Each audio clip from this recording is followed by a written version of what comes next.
Welcome to the swamp. Today we have a game that is Skyrim, but in Minecraft, while you sail the open skies in flying ships from island to island and conquer the enemies to get all of the loot. But is it any good? Let's dive into Everwind. My name is Excalligator, and I review games using a category-based system built for survival, open world, and RPG titles. Each category is rated on a scale from 1 to 5, and if something doesn't apply to a specific game, it will not affect the overall score. Now let's get started. Everwind is an open-world survival sandbox RPG where you build your very own flying ship and embark on a journey exploring the floating isles, all while upgrading your gear and taking on progressively stronger creatures within the various ruins and dungeons you can discover.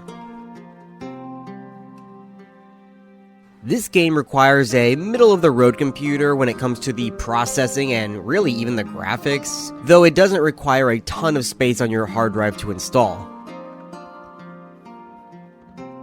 The character creation is weird, mainly because the characters themselves look goofy. Now, you do have a decent selection of options overall, it's just that the options themselves are what I find a bit weird, though that is just the art style of the game. You can choose from any hairstyle, beard, skin color, and there's even tattoo and scar options as well, which I love to see in creators. The options are also independent of male or female, so you can give your guy character eyelashes and lipstick if you wanted. You can create your character on the main menu before going into any of the worlds you have or play on. I don't really have much more to say on this section, so I'm just going to give it a 4 out of 5. As I said, decent selection overall, it's just that the options themselves look weird.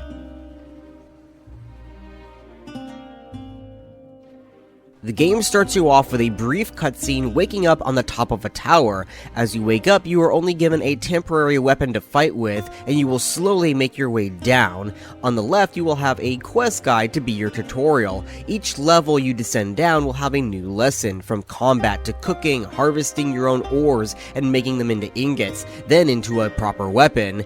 Just as Minecraft or Hytale, you can essentially destroy anything and take it with you, so it's best to pick up all of these workstations on the way out so you don't have to rebuild them later. Once you're outside of the tower, you're pretty much sent to investigate a fallen ship where you will salvage parts from and eventually make your first flying ship. And that's pretty much the end of the tutorial. Good luck on your adventure! I'm gonna rate the tutorial a 4.5 out of 5. The reason why I dropped it is due to one of these sections of the tutorial being a bit unclear on how something works, and it has to do with the flying ship and what it needs to actually function, which I'll explain more in the next section. In Everwind, your worlds are procedurally generated, so no one playthrough will be the same. Now, the difference between this game and Minecraft is that instead of going down for stronger items and loot, you go up. In the higher elevation you are, the different biomes and creatures you will find, including resources. Now, the elevation is split up into 3 tiers of difficulty. Tier 1 is ocean, all the way to about 1,000 blocks up. From there you have 1,000 to 2,000 blocks high up, which is tier 2, and anything higher than that would be tier 3. So when I mention tiers, that's me describing the height and difficulty in shorter terms. Now, biomes can only be found in certain tier levels. The first you're bound to find are probably going to be the forest biomes, followed by the desert and swamp, which are all in tier 1. Tier 2, meanwhile, will have the autumn forests and jungle biomes, with tier 3 being the winter biomes. Sometimes they can overlap, such as the rotten biome, which can be found in the higher elevations of tier 1 as well as tier 2. Each island will have some points of interest to find, from enemy camps to abandoned houses, towers, fortresses, and even dungeons. These locations will repeat often, so you will see a pattern as you continue to explore. Even some house secret items such as gravestones, statues, and the fact that you can dig under them for a chance at a loot chest. In the lower tiers, you can find small shops, while in tier 2, you have chances to find villages with friendly NPCs to sell you things, and even find quests to do. Though, it's very basic, like collect 10 bamboo sticks. The NPCs also have no morals because you can steal everything out from their locked boxes and they do nothing.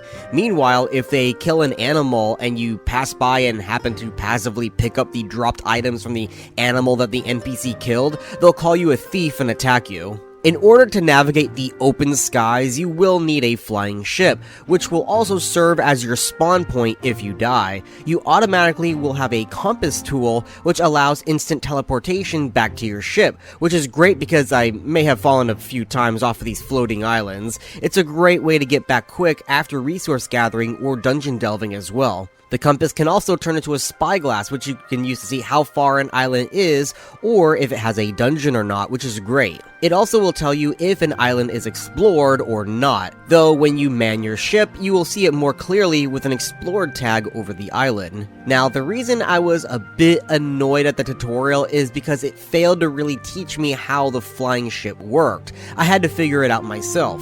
Firstly, you have the ship core. This will be the center of your flying space, and will be the primary method for upgrading your ship's size, speed, and height limitation.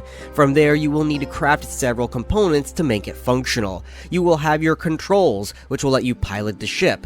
You will have generators, engines, and the air balloons. All of these structures, with the exception of the controls, must be connected to each other to work, and that is what the tutorial failed to teach me. Eventually, you can find or unlock pipes to spread them out a bit more on your ship, but it still needs to be connected one way or another. The generator is what's going to power everything, and as you have more components on your ship, you will require more generators. The engine gives you speed in motion, while the balloon gives you more elevation, and just as the generators, the more you progress, the more of these items you will need to go faster or higher into the air. And you will definitely need to go higher if you want to progress. As I said, you will need more balloons in order to, as each one only increases your height by about 250 blocks each. And each one of these, as I said earlier, will draw power, so you will have to pretty much make an engine room at some point in order to function everything at once. But it will also be capped out by your ship's core, which is the progression of your ship. So even if you place 10 generators, maybe only 5 will work.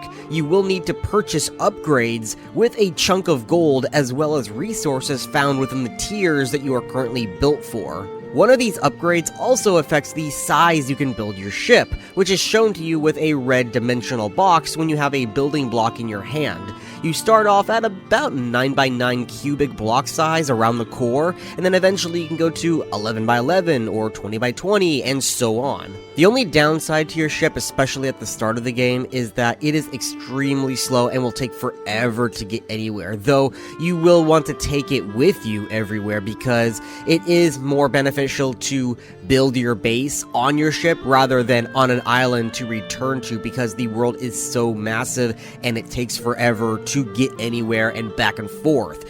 So you're going to want to build all of your cooking, refining, and other crafting stations on your ship. I'll talk about that later, and as well, I will also talk about the dungeons in the PvE section. So with that, I will rate the exploration section a 4 out of 5. I dropped it a few points because while the exploration can be fun and exciting at times, at some point you will get a bit fatigued with the lack of variety in the islands that you find with little variation. Now for the building. You can build anywhere in the world, but with how the exploration and advancement is, it's not really the best idea to make a home island to return to, or it will be a very long journey back and forth constantly. Really, it's better to situate your ship to be your mobile home and take everything with you as you venture further into the map. As your ship allows for more building size-wise, you will need all of that space for your engines, generators, but also for your crafting stations. There is a decent amount of them. You will also need a storage section. When I first started off, I was on a simple flat flying square, and eventually, as I started to run out of room for everything, I took the time to build the underneath storage room, which then became the hold of my ship. And eventually I made another room below it, which became my engine room. It doesn't have to look pretty, as long as it's functional. Now, there are tons of decoration and block types to build with. Really, I think there's actually too many block types. But one thing I noticed is most things, unless you find them out in the wild to bring them home with you, you might not even find the recipes to unlock them. Almost every single recipe you have to find out in the world, but sometimes there is none at all, and that's including for building spots. I've actually not found a single way to unlock stair pieces of all things, and it's weird because I think I am seeing them out in the world with pre-built areas, as well as half-block pieces in the world, but I've not unlocked any of them to build myself, so I had to resort to using ceiling pieces to be used as a ramp. But when it comes to the decoration, I am finding most of them as recipes, but even then, I just simply grab it as I see it, from large village bells to statues of warriors and so on. The crafting system is simple enough. You have a general crafting system, a furnace for refining, a smithing for armor and weapons, 2 different stations for building blocks and decor, then a few others for alchemy, cooking, repairs, rune crafting, and item upgrading. All of these systems work well enough for what they are meant for. However, I will raise one issue with the alchemy bench, and that is that it is another game where it makes you discover the recipes by mixing ingredients, yet anything I try to mix has no result, and I have nothing to go off of for making potions.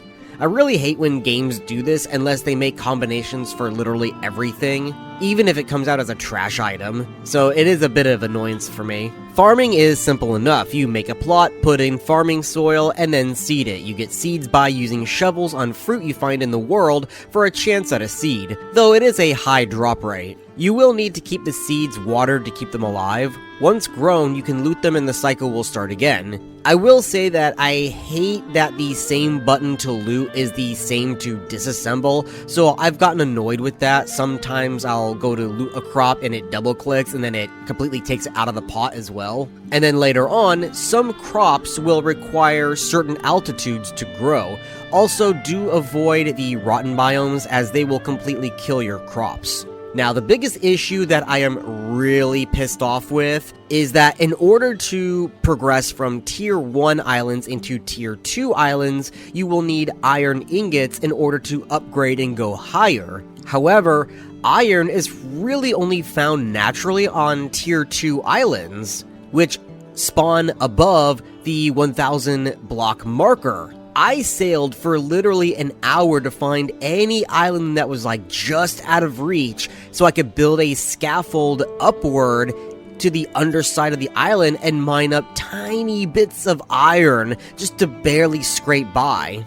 And of course, the wiki for this game is very weird because one page says you can find iron in the rot biomes, which can be found in Tier 1, but another page says that iron can only be found in the autumn biomes, so I don't really know what the truth of it is. All I know is I spent hours pretty much doing nothing but sailing looking for these islands with iron on the undersides to scrape off for scraps. And you need 5 iron ingots to upgrade, and each ingot needs 8 ore to make. Of course, I made that big rant just now, only to later on find out that I could get iron in the early game by disassembling things that I could find in dungeons. Though it is also a bit annoying that items that say it's made out of iron, like the iron chalice or the iron teapot or something like that, cannot be turned into iron ore, but the iron crystal cages can. So, really, that was the only good source that I know of for a fact to give me iron in the early game semi-regularly. So, once I know that, I started picking them up as I found them. With all of that being said, I'm still gonna give this section a 4 out of 5. Besides a few nitpicks, the overall system works well for what it is and allows you to be creative while also having a bit of structure. And with my rant, I wish it was better conveyed that you need to use the disassembler to get iron to progress, but really, I mean, it's just an annoyance, if anything. And also, of course, the lack of stairs for the building, that's another issue. Alright, so PvE. The combat itself is not too bad in this game. You do have various types of weapons to choose from. You can go into more sneaky gameplay styles with daggers and backstabbings, or go bows with many types of arrows with elemental damages. There are even stabs for magic use as well. And of course, regular one- and two-handed melee weapons with shields. While finding gear in the world or even crafting it, there is an RNG chance that it could actually be enchanted with upgrades, which allows for further enhancements to your character. Sometimes I'll keep items on me at all times for their bonuses, like having gloves with extra lockpicking bonuses. Yet they will have less armor than the ones that I currently wear, so I'll switch them out when needed. There is a built-in transmog system, so you can make your armor look different at any time. Now, I started off with sword and board, yet I come to find that using two-handed weapons is way more fun. I'll always keep a bow on me and stabs for when I needed that extra range power, but definitely the hammer and axes, and even the two-handed swords, those are way better. Now, enemies are a hit or miss. Sometimes they will act smart and dodge your attacks, weave and avoid arrows, or even block your strikes. They will wait in turn, and sometimes will gang up on you if they can. However, that's where my praise pretty much ends, as they are also a bit stupid. For one, they have no localized aggro, which means if you see a group of them, you can range attack to draw one to you without the others following you, as long as you're not in their line of sight. They will only aggro if they are hit or they physically see you.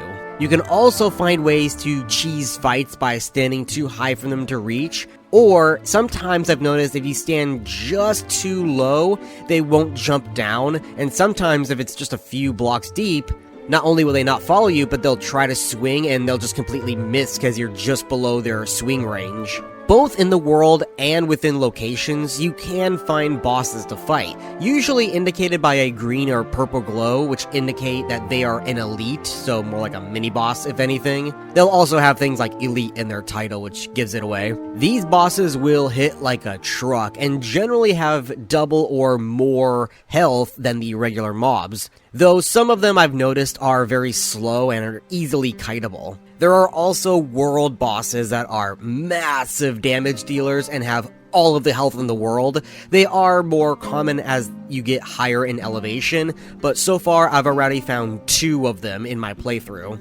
Now, even though you can find mobs that are slow and you can kite around, most of them you cannot, as even if they're a few blocks away, their strikes will have enough range to hit you anyway. Something I also noticed is that blocking is supposed to be a staple of the combat, yet it's just a hair too slow with its reaction for you to really defend in a quick timed event. For example, I like to shield or guard and wait for the enemy to be open, I'll strike, and then I'll put my guard back up. But as I hold right mouse button in order to put my shield back up, I can definitely see the shield is being put up into place, yet for a second it will not consider me being shielded, thus I will take regular damage if I'm hit back. So the reaction time on that really needs to be tweaked. Fighting enemies yields experience, which can level and buff you overall in your health and stamina stats, but you will also get attribute points to put into a talent system to increase your abilities. Though I found a lot of these to be useless, at least for my playstyle, there are some good ones, like unlocking advanced equipment or flat out boosting your health. The best part of this section is going to be the dungeons. As I mentioned before, you can use the spyglass to find islands with dungeons.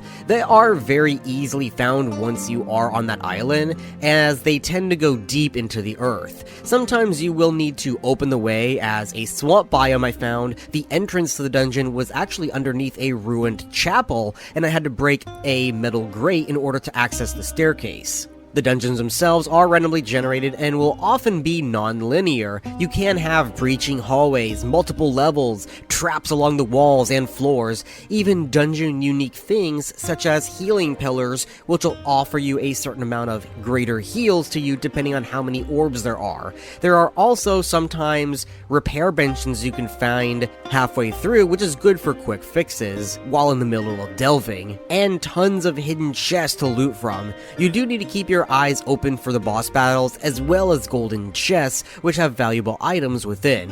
The golden chests are randomly put in the dungeon, so sometimes you can find them in the first room, and oftentimes they will be in the center, though sometimes, of course, they will be at the end. One thing to keep an eye out for is that because these are randomly generated, you can often find that the dungeons themselves are broken out by the layout of the islands. I found hallways that breach into the forest above, giving a feel feeling as if the ceiling is caved in, which is cool, but it's also weird when you see a floating chandelier there too.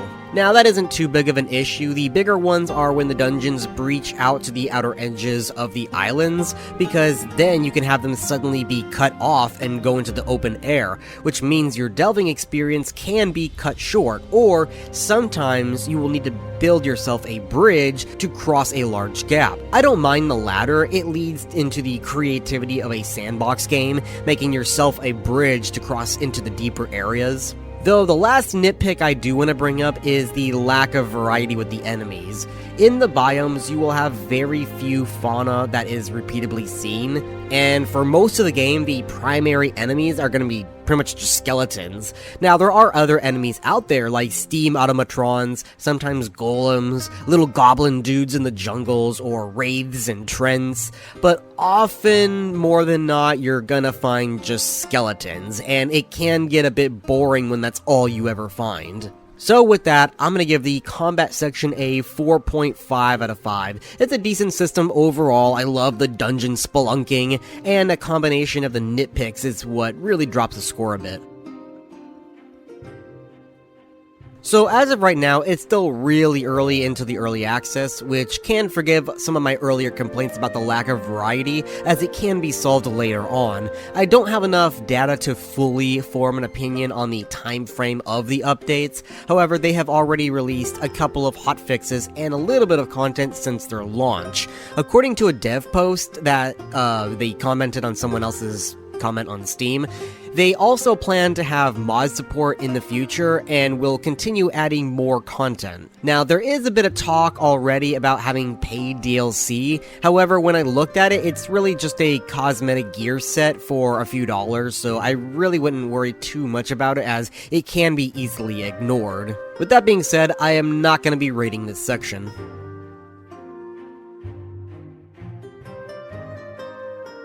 So you may have noticed a lot of stuttering and small freezes in my gameplay. Luckily, this cleared up mostly after the first initial 10 minutes or so.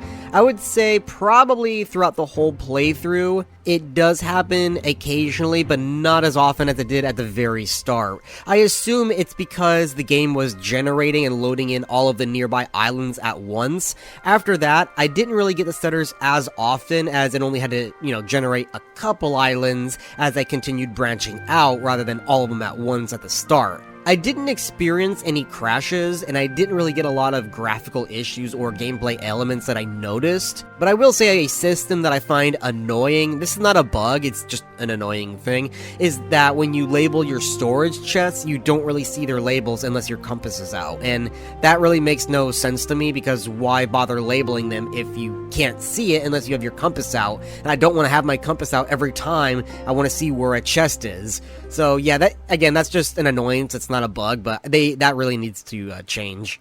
Overall, I'll say this section is going to get a 4 out of 5. The game ran fairly well, especially after the initial start, and I didn't have many issues.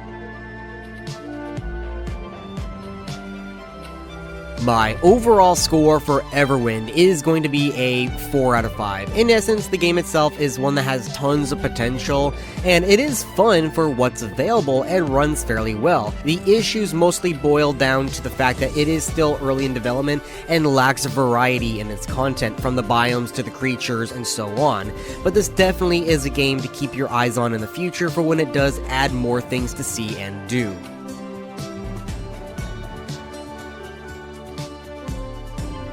Hey guys, I now have a Patreon live, so if you wish to support me monthly, it's as low as $1 for early access to my videos, and of course with more options to choose from.